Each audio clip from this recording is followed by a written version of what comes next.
네, 국회에서는 재헌절 72주년을 기념하는 경축식이 거행됐습니다.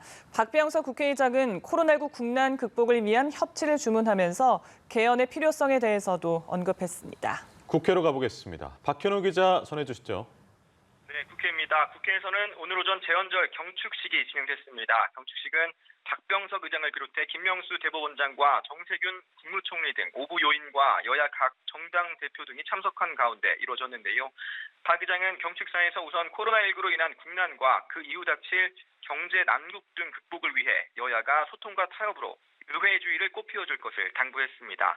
또 현행 헌법이 1987년 지금으로부터 33년 전 개정됐다는 점을 지적하면서 개헌의 필요성을 언급했는데요. 그러면서 앞으로 있을 정치 일정 등을 고려하면 내년까지가 개헌의 적기라며 코로나 위기를 넘기는 대로 개헌 논의를 본격화하자고 제안했습니다.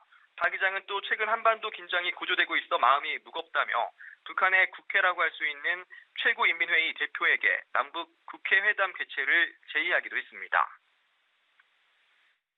네, 이런 가운데 정치권에서는 어제와 오늘 새벽 이루어진 일부 인사들의 발언을 놓고 후폭풍이 일고 있는 상황이죠. 네, 오늘 새벽이었죠. 민주당 진성준 의원이 TV토론회가 끝난 직후 한 발언이 논란이 되고 있습니다. 통합당 김현아 비대위원과 토론을 마친 진 의원은 김 의원이 부동산 가격이 떨어지는 것이 국가 경제에 부담이 되기 때문에 그렇게 떨어뜨릴 수 없다 이렇게 말을 하자 그렇게 해도 안 떨어질 것이다. 부동산이 어제 오늘 일인가 대꾸를 이렇게 한 건데요. 집값을 잡겠다는 정부 기조와 다소 거리가 있는 발언으로 해석됐고 이를 두고 논란이 일고 있는 상황입니다. 이에 진 의원은 입장문을 통해 자신의 발언의 진위는 집값 하락이라는 과장된 우려로 부동산 투기에 대한 규제를 막으려 해서는 안 된다는 것이었다고 해명했습니다.